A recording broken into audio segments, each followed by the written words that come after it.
Assalamualaikum warahmatullahi wabarakatuh.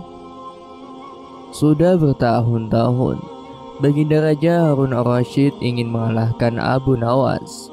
Namun perangkap-perangkap yang selama ini dibuat semua bisa diatasi dengan cara-cara yang cemerlang oleh Abu Nawas.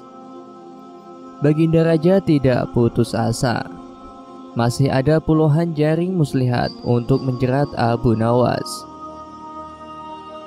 Baginda Raja beserta para menteri sering mengunjungi tempat pemandian air hangat yang hanya dikunjungi para pangeran, bangsawan, dan orang-orang terkenal. Pada suatu sore yang cerah, ketika Baginda Raja beserta para menterinya berendam di kolam, beliau berkata kepada para menteri, "Aku punya akal untuk menjebak Abu Nawas." "Apakah itu, wahai paduka yang mulia?" tanya salah seorang menteri. "Kalian tak usah tahu dulu. Aku hanya menghendaki kalian datang lebih dini besok sore. Jangan lupa, datanglah besok sebelum Abu Nawas datang, karena aku akan mengundangnya untuk mandi bersama kita," kata Baginda Raja memberi pengarahan. Lantas bagaimana kelanjutan kisahnya? Jangan kemana-mana, simak videonya sampai akhir.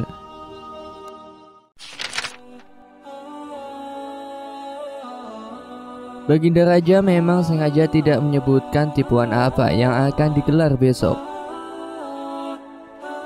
Abu Nawas diundang untuk mandi bersama Baginda Raja dan para menteri di pemandian air hangat yang terkenal itu.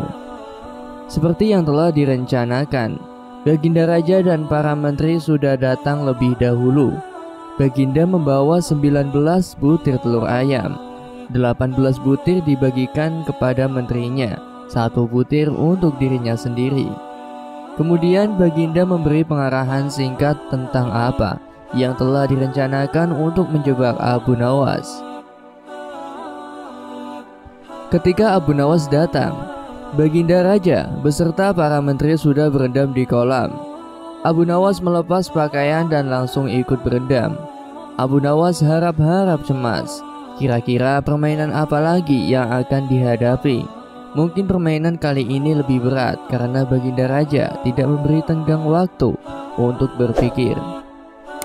Tiba-tiba Baginda Raja membuyarkan lamunan Abu Nawas.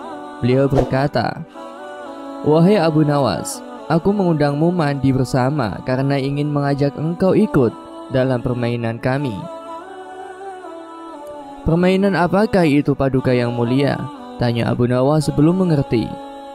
"Kita sekali-kali melakukan sesuatu yang secara alami hanya bisa dilakukan oleh binatang. Sebagai manusia, kita mesti bisa dengan cara kita masing-masing," kata Baginda sambil tersenyum. "Hamba belum mengerti, Baginda yang mulia," kata Abu Nawas agak ketakutan. "Masing-masing dari kita harus bisa bertelur seperti ayam, dan barang siapa yang tidak bisa bertelur, maka ia harus dihukum," kata Baginda.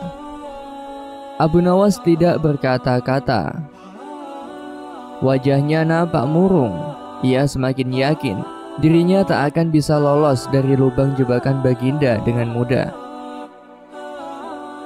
Melihat wajah Abu Nawas murung, wajah Baginda Raja semakin berseri-seri. "Nah, sekarang apalagi yang kita tunggu? Kita menyelam lalu naik ke atas sambil menunjukkan telur kita masing-masing," perintah Baginda Raja. Baginda Raja dan para menteri mulai menyelam, kemudian naik ke atas satu persatu dengan menanting sebuah telur. Abu Nawas masih di dalam kolam. Ia tentu saja tidak sempat mempersiapkan telur, karena ia memang tidak tahu kalau ia diharuskan bertelur seperti ayam. Kini Abu Nawas tahu kalau Baginda Raja dan para menteri telah mempersiapkan telur masing-masing 1 butir, karena belum ada seorang manusia pun yang bisa bertelur dan tidak akan pernah ada yang bisa. Karena dadanya mulai terasa sesak, Abu Nawas cepat-cepat muncul ke permukaan, kemudian naik ke atas. Baginda Raja langsung mendekati Abu Nawas. Abu Nawas nampak tenang, Bahkan ia berlaku aneh. Tiba-tiba saja ia mengeluarkan suara seperti ayam jantan berkokok, keras sekali, hingga Baginda dan para menterinya merasa heran. "Ampun tuanku yang mulia, hamba tidak bisa bertelur seperti Baginda dan para menteri," kata Abu Nawas sambil membungkuk hormat. "Kalau begitu engkau harus dihukum," kata Baginda bangga. "Tunggu dulu wahai Baginda yang mulia," kata Abu Nawas memohon. "Apalagi wahai Abu Nawas," kata Baginda tidak sabar. "Paduka yang mulia, sebelumnya izinkan hamba untuk membela diri. Sebenarnya kalau hamba mau bertelur, hamba tentu mampu. Tetapi hamba merasa menjadi ayam jantan, maka hamba tidak bertelur. Hanya ayam betina saja yang bisa bertelur." "Kukuruyuk," kata Abu Nawas dengan membusungkan dada. Baginda Raja tidak bisa berkata apa-apa. Wajah Baginda dan para menteri yang semula cerah penuh kemenangan, kini mendadak berubah menjadi merah padam karena malu, sebab mereka dianggap ayam betina. Abu Nawas memang licin, malah kini lebih licin daripada belut. Karena merasa malu, Baginda Raja Harun ar-Rasyid dan para menteri segera berpakaian dan kembali ke istana tanpa mengucapkan sepatah kata pun. Memang Abu Nawas yang tampaknya blow-on itu sebenarnya diakui oleh para ilmuwan sebagai ahli mantik atau ilmu logika. Gampang saja baginya untuk membolak-balikan dan mempermainkan kata-kata guna menjatuhkan mental lawan-lawannya. Demikianlah kisah yang dapat saya sampaikan. Semoga bermanfaat dan bisa menginspirasi kita semua. Sampai jumpa lagi di cerita-cerita selanjutnya. Wassalamualaikum warahmatullahi wabarakatuh.